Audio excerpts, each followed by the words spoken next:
Hello everyone. So in the previous lecture of our backend series, we have we had a discussion on how we can make our application in a much modular way. Okay, how we can organize our code. So this was about all about previous lecture. इस lecture में हम बात करेंगे कि जो भी हम registration करते हैं, ठीक है, आप किसी भी प्लेटफॉर्म पे रजिस्टर करते हो या फिर वेबसाइट पे रजिस्टर करते हो, तो कैसे वो चीज़ वैलिडेट होता है, कैसे पासवर्ड स्टोर होता है, या फिर कैसे हम चीज़ को मैनेज करते हैं। ठीक है, तो बेसिक हमारा यही रहने वाला है। एक मिनट, नोटपैड खोलता हूँ अपना।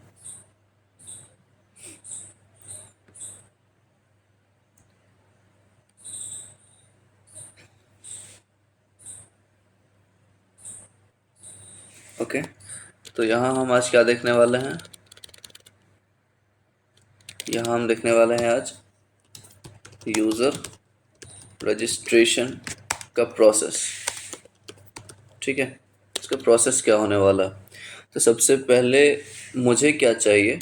When I will be register, I will register someone. ठीक है, जब मैं किसी को रजिस्टर करूँगा या मैं चाहता हूँ क्लाइंट रजिस्टर करे, तो मुझे क्या क्या चाहिए, फील्ड्स क्या चाहिए? सबसे पहले नेम अपना डालें। ठीक है, चलो ज़्यादा फील्ड नहीं रखेंगे, अपन यूज़र नेम रखते हैं, यूज़र नेम। दूसरा ईमेल, तीसरा पासवर्ड। तीन चीज़ चाहिए अभी अपने को। ठीक है, ये तीनों एंट्रीज फिलअप करने के बाद यूज़र क्या हो जाना चाहिए? Logged in. ठीक है, ये तीनों करने के बाद यूज़र लॉग्ड इन हो जाएगा। ओके, तो ये चीज़ हम कैसे क्रिएट करते हैं अभी अपने बैकएंड में, वो देखते हैं। तो स्टार्ट करते हैं अपना। यहाँ पे मैं अपने कोड पे आ गया। यहाँ देखो, हम सारे चीज़ ऑलरेडी एक मॉड्यूलर तरीके से सारा फाइल में स्टोर करा के रखते हैं एसआरसी के अंदर। अगर आप देखोगे तो ठीक है, सारी चीज़ें मिल जाएंगी। इसको काटता हूँ मैं पैकेज डॉट जेसन को। ये मेरा यूज़र कंट्रोलर है। ठीक है, सर्वर डॉट जेएस मेरी मेन फाइल है, याद होगी आपको। ओके, सबसे पहले मैं कहाँ जाऊँगा? यहाँ पे आया। देखो, डेटाबेस कनेक्शन मेरा कहाँ पे है? सबसे पहले डेटाबेस कनेक्शन खोजना है। डेटाबेस कनेक्शन मेरा होगा कॉन्फ़िग में। कॉन्फ़िग फोल्डर है मेरे पास, इसमें आ जाओ। dbconfig.js से हमारा डेटाबेस है यहाँ पे। तो यहाँ मुझे मिल गया कि हाँ, यहाँ भाई डेटाबेस कनेक्टेड है। ओके, अब मुझे कहाँ जाना है? मेरा स्कीमा कहाँ डिफाइन होता है? स्कीमा मैंने बताया था कि जो भी आप फील्ड स्टोर करवाते हो लॉगिन या फिर रजिस्ट्रेशन पेज के लिए, उसके लिए हम स्कीमा डिफाइन करते हैं। स्कीमा कहाँ मिलेगा मुझे? मॉडल्स में। देखो, देखो ये x क्या है यहाँ पे? x एक स्कीमा है, जो कि मैंने डायरेक्ट x डिफाइन किया है, बट ये सही नहीं है। मैं आज दूसरा तरीका बताता हूँ स्कीमा डिफाइन करने का। ठीक है, अभी मैं x को चेंज करूँगा। लेट्स से पहले x को मैं चेंज कर लूँ।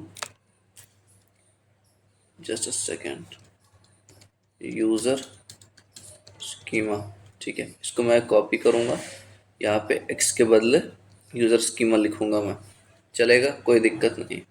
अब दूसरा तरीका मैं ये चाहता हूँ ना कि यहाँ पे जो मैं सिर्फ ऑब्जेक्ट के फॉर्म में दे रहा हूँ, ध्यान से सुनना मेरी बात।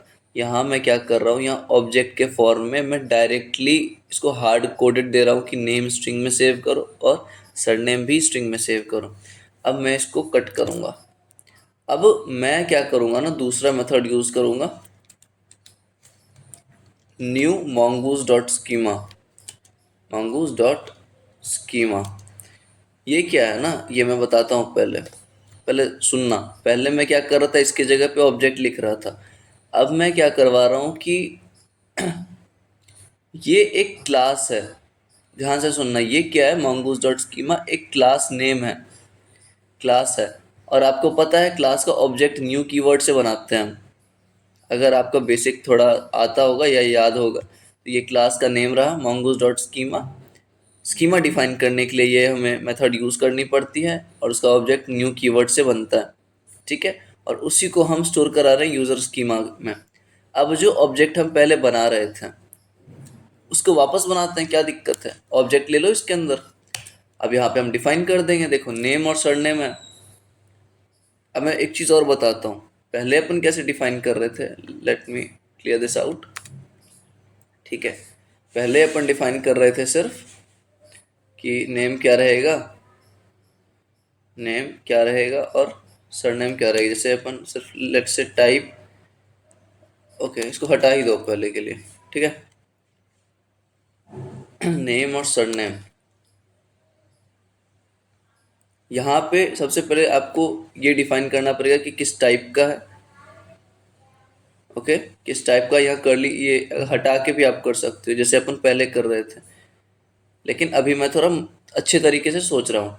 तो मैं टाइप स्ट्रिंग डिफाइन करूँगा।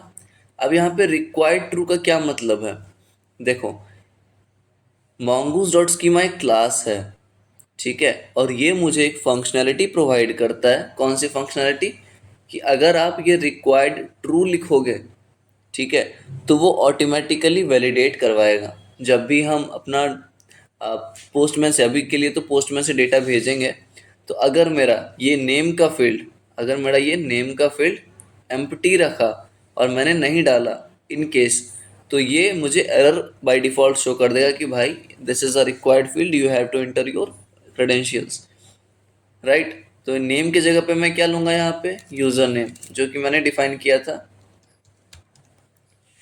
यूज़र नेम ले लिया। ईमेल लूँगा, पासवर्ड तो आएगा ही, यूज़र नेम है। एक और ऑब्जेक्ट ले लेता हूँ मैं, ईमेल, ठीक है। टाइप स्ट्रिंग रिक्वायर्ड ट्रू, ठीक है। कहाँ दिक्कतें आ रही है अपने पास,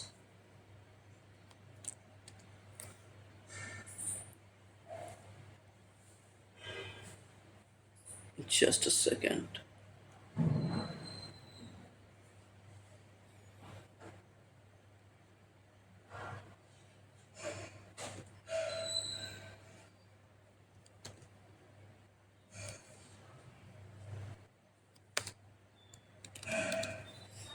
ठीक है, तो इससे एरर नहीं आएगी फिर अपने पास। ओके, लेट से मैं वापस को करता हूँ।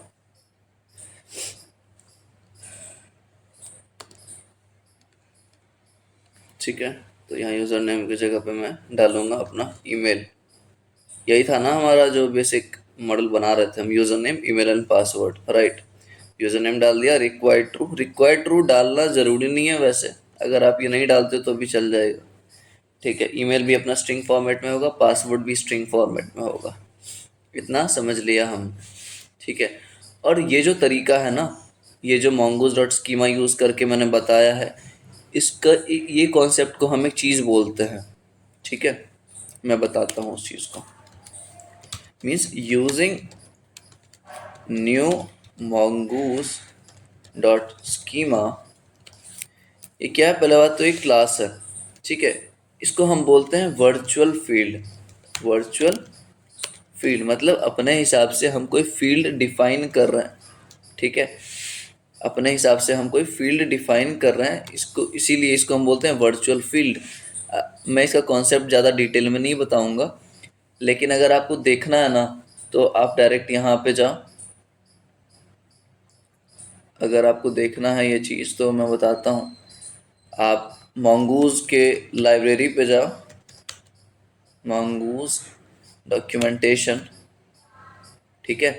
आपको यहाँ वर्चुअल फील्ड का सर्च करना है, यहाँ पे वर्चुअल वर्चुअल सर्च करोगे आप, और यहाँ पे आपको कहीं ना कहीं दिख जाएगा एपीआई वर्चुअल टाइप से। देखो आप नीचे आओगे, यहाँ पे न्यू स्कीमा करके यूज़ किया है इसने, तो वही है हमारा भी, बस ये थोड़ा एडवांस लेवल का है। हम ऐसा समझा रहा हूँ मैं कि हाँ आपको समझ आ जाए, ठीक है। देखो न्यू स्कीमा है, न्यू स्कीमा पहले यूज़ होता था, mongoose डॉट स्कीमा यूज़ होता है, समझ आ गया। तो यही चीज़ें आप देख लेना ये वर्चुअल फील्ड के बारे में कैसे काम करता है mongoose वर्चुअल। देखो यहाँ पे आ गया mongoose डॉट स्कीमा, इसके अंदर हम डिफाइन करते हैं सारा चीज़, ठीक है। तो ये रहा mongoose वर्चुअल का कॉन्सेप्ट, और आगे देखते हैं नेक्स्ट लेक्चर में।